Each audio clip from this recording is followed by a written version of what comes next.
Всем привет! Однажды для выполнения некоторых строительных работ и уплотнения основания мне понадобилась виброплита.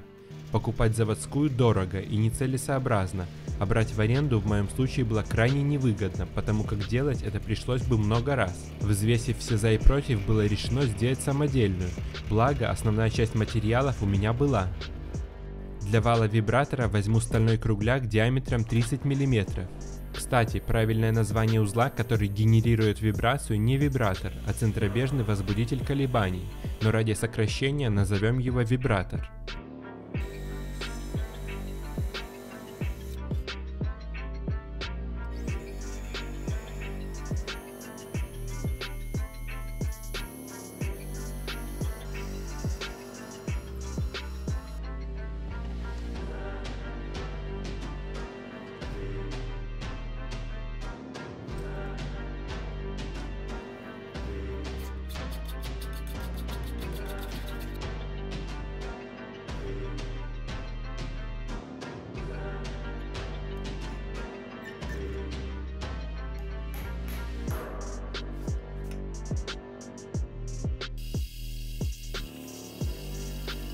Дебалансы вала решил сделать съемными, чтобы иметь возможность точно подобрать их массу под мощность двигателя. Делаю 3 отверстия и нарезаю резьбу М12.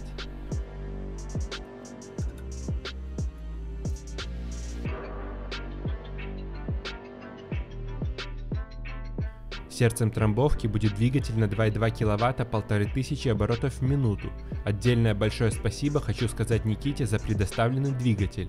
Данный мотор однофазный с пусковой обмоткой, и для его запуска на нее необходимо подключить пусковой конденсатор.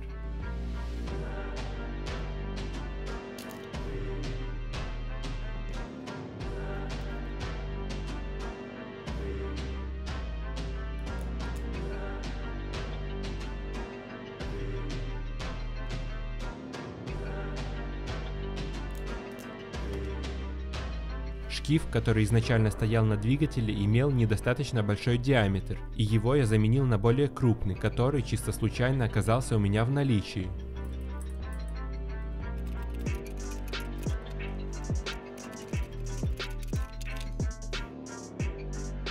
Единственное, его посадочное отверстие пришлось немного расточить.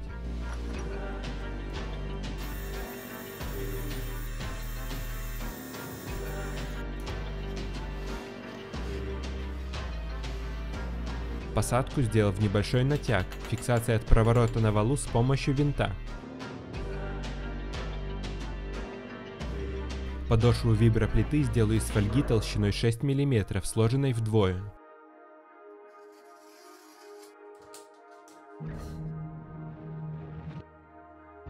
Отрезаю необходимый кусок.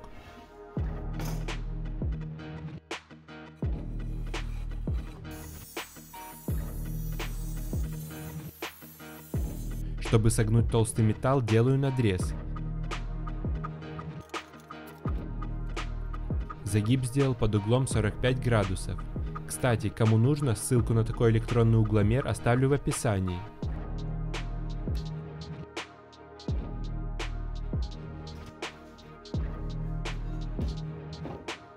Прослабленное место завариваю.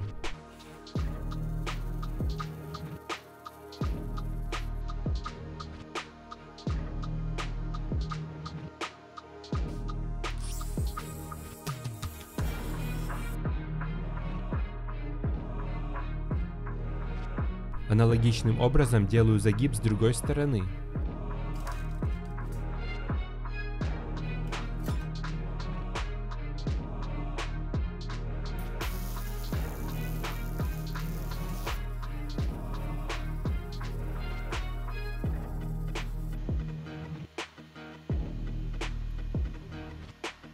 Из фольги толщиной 10 мм нарезаю детали основания вибратора.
Для крепления корпусных подшипников сверлю отверстие и нарезаю резьбу М14.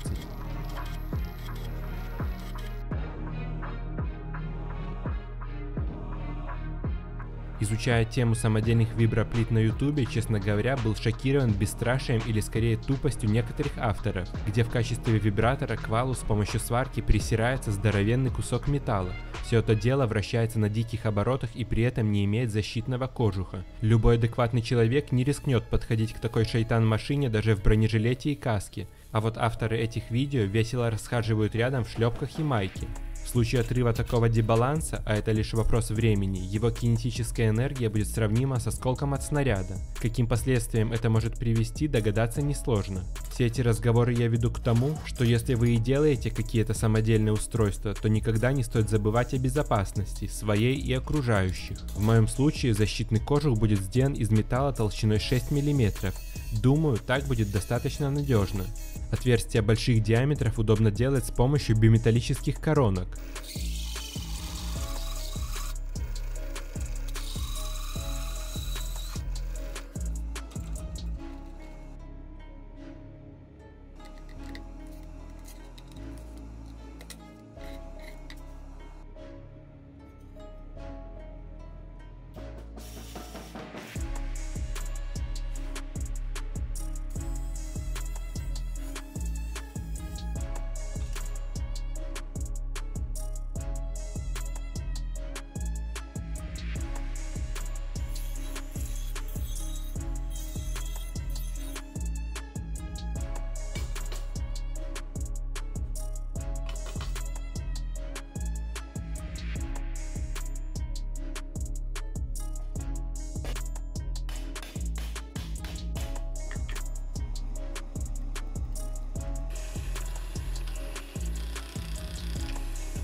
Чтобы при нарезке резьбы метчик не буксовал в патроне шуруповерта, на AliExpress заказал специальные адаптеры.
Отрезаю кусок 16-го швеллера, он будет служить в качестве кронштейна виброопор.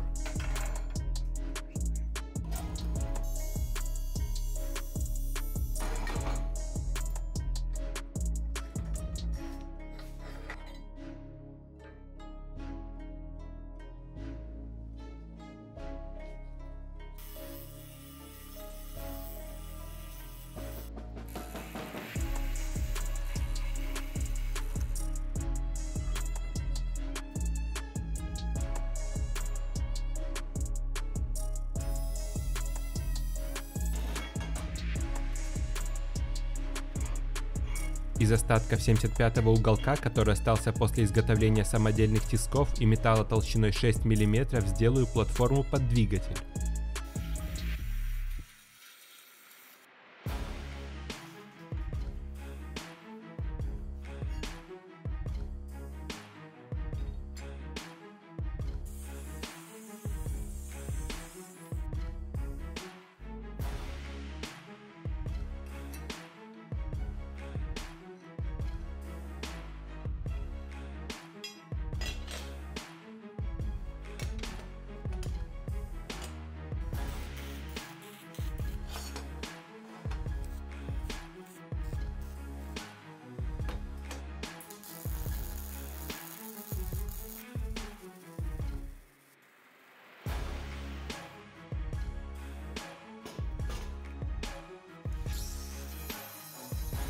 крепежные лапы двигателя были частично повреждены, а потому для надежного его закрепления дополнительно пришлось изготовить переходную плиту.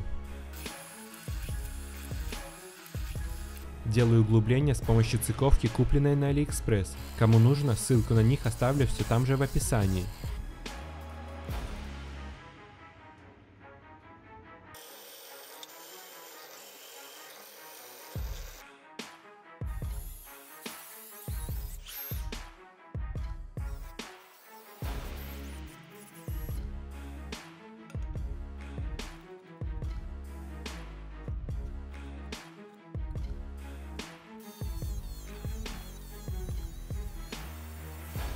Для крепления двигателя буду использовать забивные шпильки.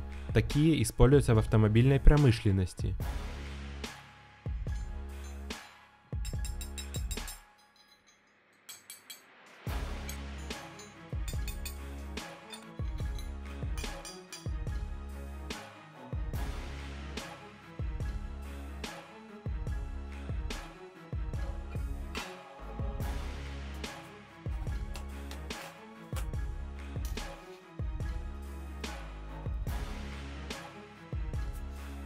В двух 35-х уголках делаю продолговатые отверстия для натяжки ремня.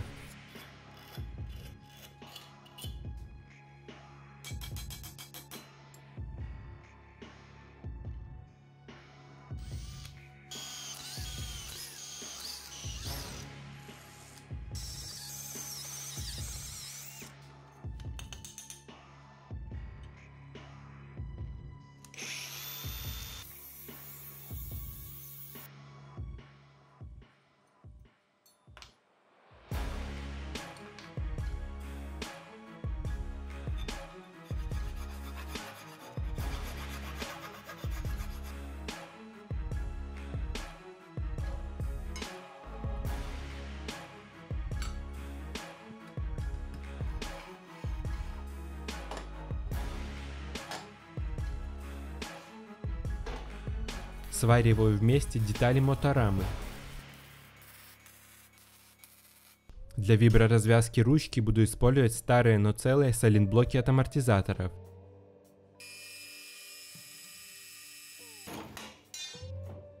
Изначально для этих целей купил вазовские запчасти, но как оказалось, даже старые запчасти от Volkswagen лучше новых вазовских, а потому их я так и не использовал. Ручку сделаю из 20-й профильной трубы со стенкой 2 мм.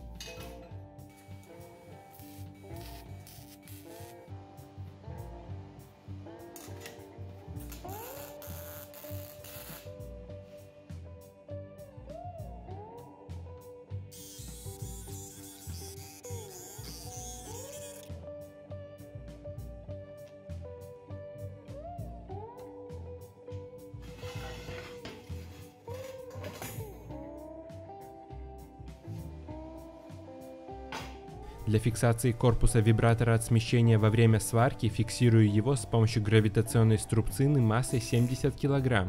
Думаю, у каждого такая есть, только масса может отличаться.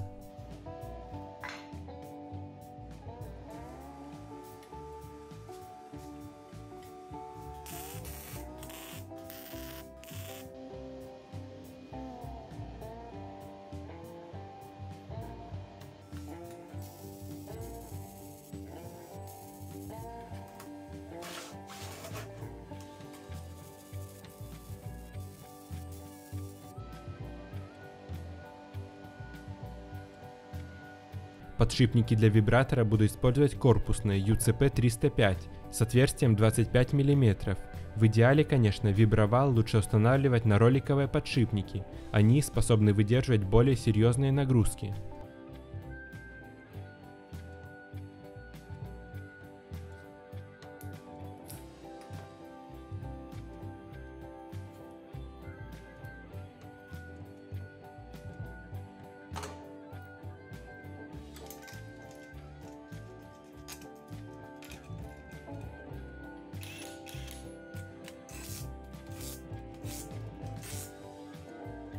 Дебаланс сделан из металла толщиной 10 мм. Пока оставлю один, но после добавлю еще.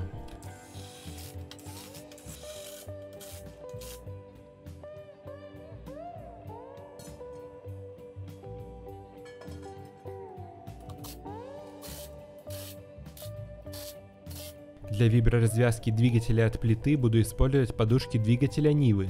Эффективность трамбовки очень зависит от ее массы, правильно распределенной массы. Любая виброплита имеет подрессоренную и неподрессоренную массу. К подрессоренной относится все то, что висит на виброподушках или другом упругом элементе. К ней относится двигатель и его моторама. К неподрессоренной сама плита, вибратор, ну и кронштейн крепления виброопор. Многие самодельщики при сборке самодельных виброплит ошибочно стараются по максимуму загрузить именно плиту, то есть неподрессоренную массу, и при этом совсем не уделяют внимания массе подрессоренной. Для правильной и эффективной работы виброплиты подрессоренная масса также должна иметь приличный вес. При этом также стоит учитывать, что чрезмерно тяжелая платформа в паре с недостаточно мощным вибратором будет работать крайне неэффективно, потому как энергия вибратора будет поглощаться этой самой тяжелой плитой. Для утяжеления подрессоренной массы я буду использовать чугунные грузы от советской стиральной машины.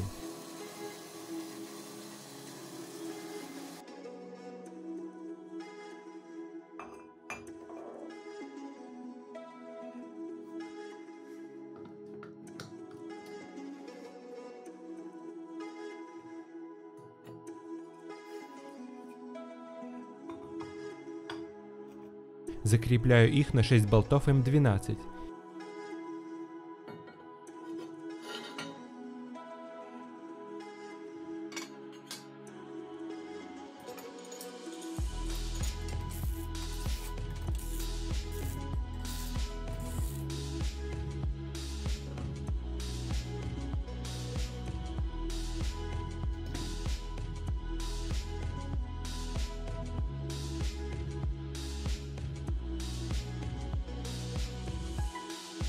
Из металла толщиной 8 мм делаю кронштейны для крепления ручки.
Для перемещения виброплиты оснащу ее колесами с пневматическими шинами диаметром 200 мм.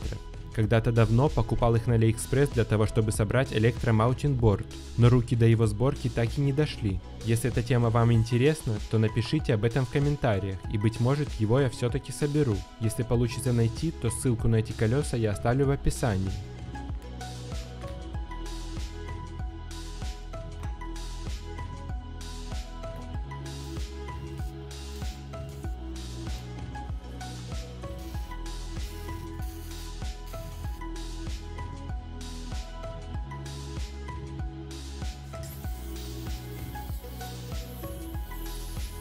Каркас тележки сделаю из 20-й профтрубы.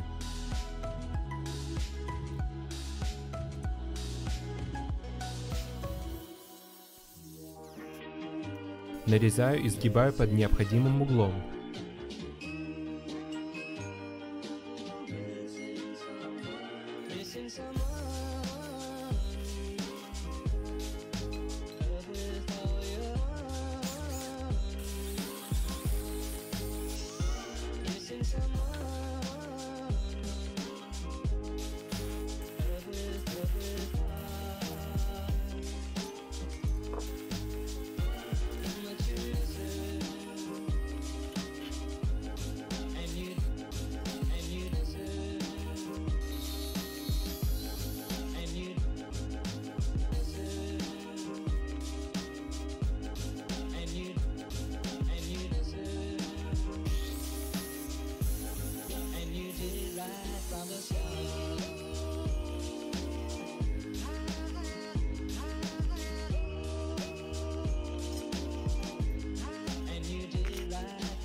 Для удобства перемещения колесную ось расположил в центре тяжести виброплиты.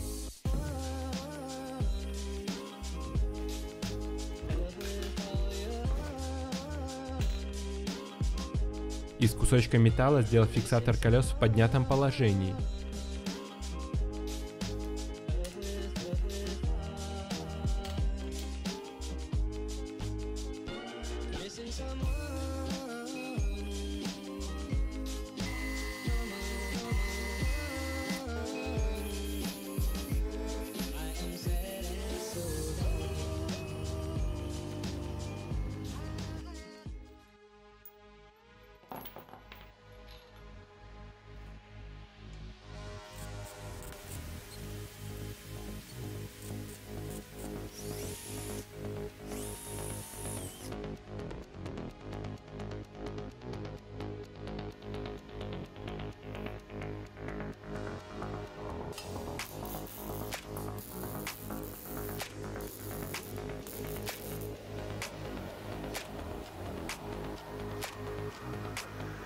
Замеряю расстояние между шкивами и из жести делаю защитный кожух.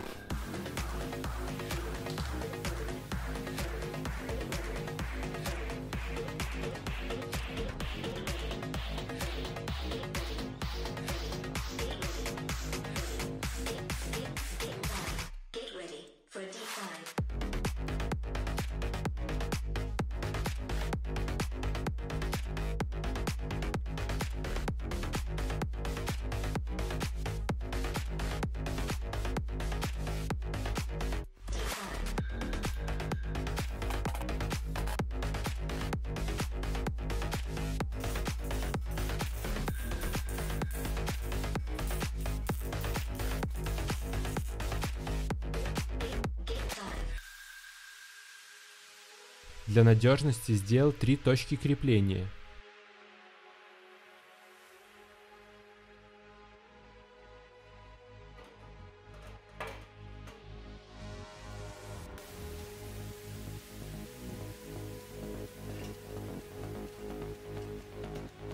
Виброплита готова. Для меня в моих работах и изделиях очень важно не только, чтобы они работали хорошо, также немаловажную роль играет и то, как они выглядят. А потому произвожу полную разборку и покраску.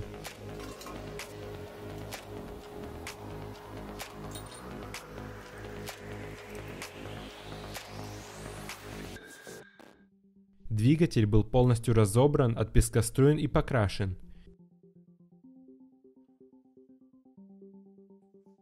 Крепежные элементы подвергнуты воронению. Провода были обжаты втулочными наконечниками. Клеммная коробка была изготовлена новая, увеличенного размера, чтобы там мог поместиться пусковой конденсатор. Как я и говорил в начале видео, подошву я сделал из 2 листов металла толщиной 6 мм. Итого суммарная ее толщина получилась 12.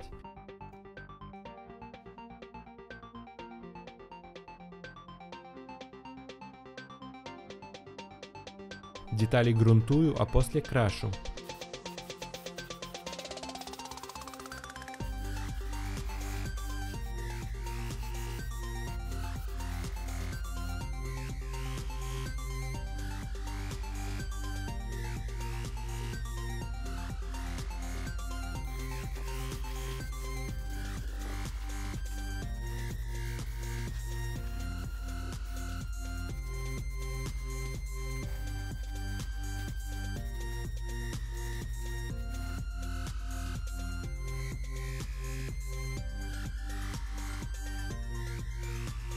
Когда весь этот конструктор высох, можно приступать к сборке.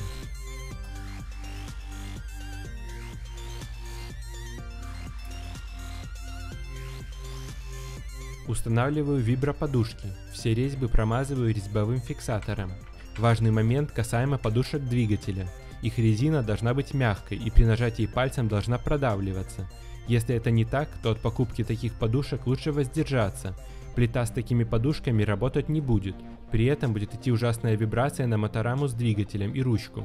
Сами подушки будут сильно греться. Все это испытано на личном опыте. Проверенный вариант, который у меня нормально работал, это подушки двигателя от производителя Балакова Резинотехника.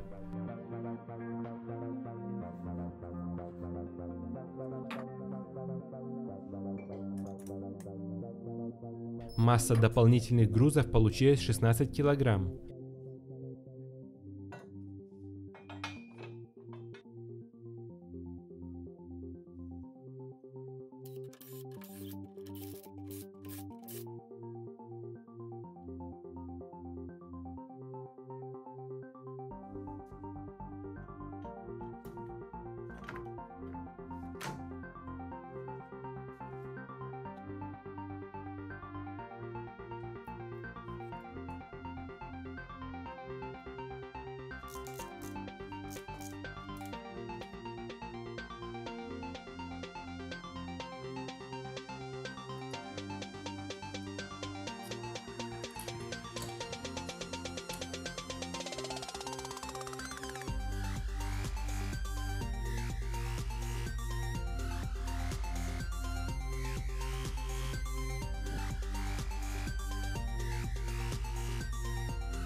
Прикручиваю дебаланс, его масса получилась 1,6 килограмма.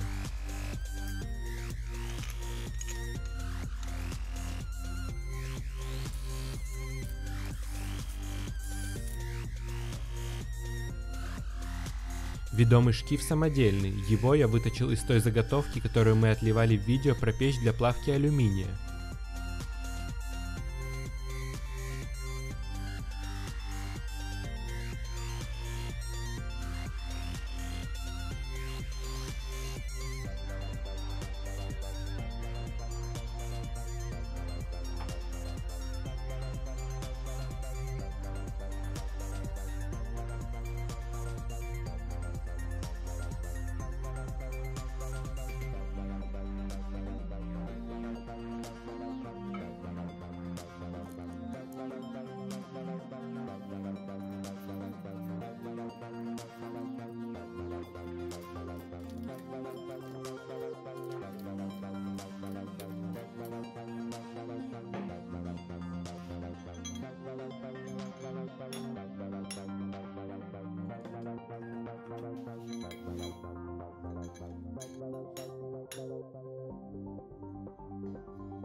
Передаточное отношение шкивов я сделал 1 к 3, то есть при 1500 оборотах мотора на валу вибратора будет 4500 оборотов в минуту.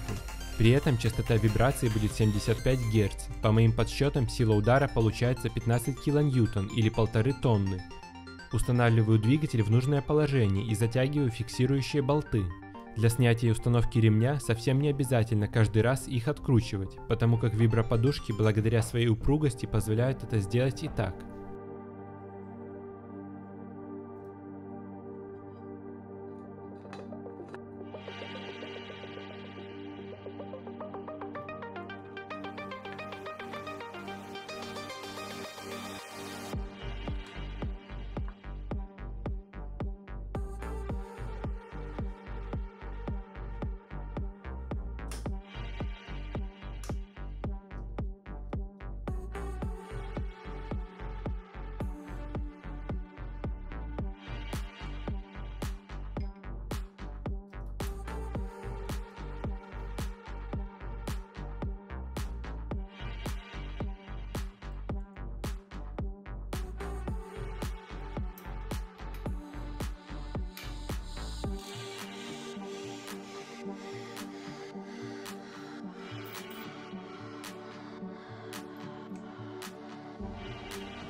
В качестве ручек можно взять грипсы для велосипеда.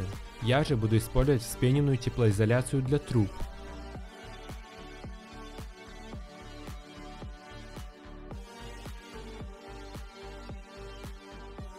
Подключаю пусковой конденсатор. Для дополнительной защиты провода спрятал в гофру. Для запуска двигателя буду использовать пусковую кнопку ПНВС. Для более мощных двигателей лучше использовать магнитный пускатель. Питающий кабель сделал короткий, потому как плита все равно будет работать в паре с удлинителем. Кнопка и металлическая ручка диэлектрически развязаны пластиной из винипласта. Чтобы при транспортировке в машине ручку можно было снять, пластина с кнопкой закреплена с помощью барашковых гаек, а гофра с проводом на клипсах.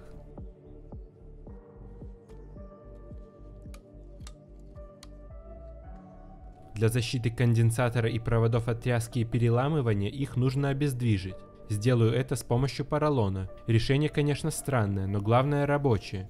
Если у вас есть идеи, что еще можно использовать для этих целей, то обязательно напишите в комментариях.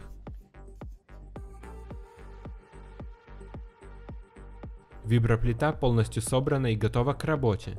Несмотря на свои небольшие размеры, ее масса получилась более 100 кг.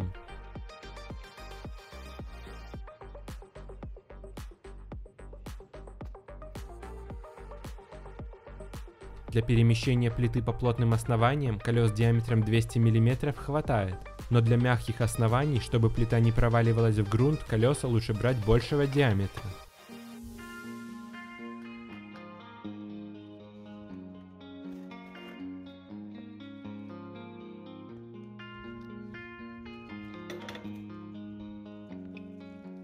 Попробуем трамбануть гравий.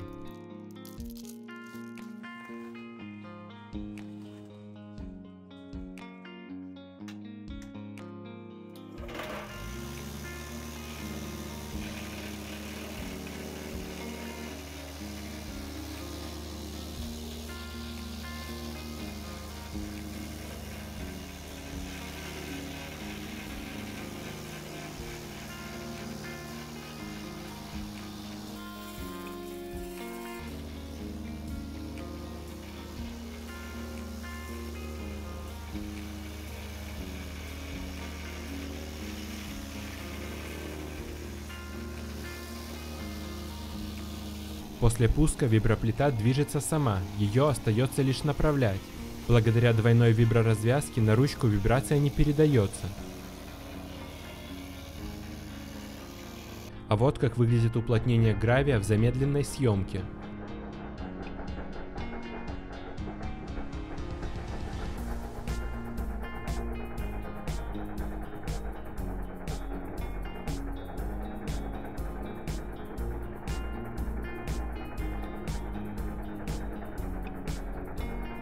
Находясь рядом с работающей виброплитой, ногами отчетливо ощущается, как содрогается земля.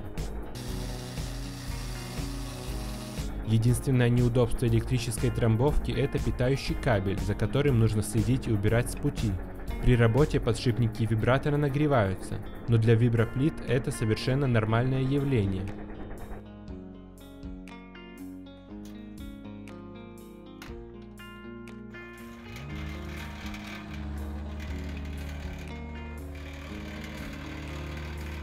С уплотнением песка виброплита также отлично справляется.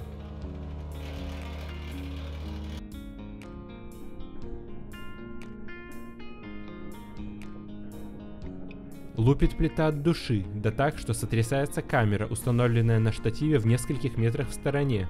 Что касается выбора электродвигателя. Как по мне, оптимальный вариант для такой плиты это 3 кВт и 3000 оборотов в минуту. При этом ведущий шкив можно будет сделать меньше, а ведомый больше, что благоприятно скажется на сроке службы ременной передачи. Чтобы привыкнуть к управлению и понять, как ведет себя плита, ей нужно немного поработать. В отличие от бензиновых, электрическая плита работает заметно тише. Как вы можете видеть, виброплита получилась абсолютно рабочей. Единственное, для более удобной работы на нее было бы неплохо сделать реверс, чтобы при переключении она двигалась в обратную сторону. Иногда этой функции при работе очень не хватает. Благо, реализовать ее с электродвигателем задача несложная. Также для более удобной работы ручку было бы лучше расположить под более крутым углом и ближе к самой виброплите. Это позволило бы более удобно производить разворот вблизи стен и препятствий. А вот как эпично выглядит запуск трамбовки со снятым защитным кожухом.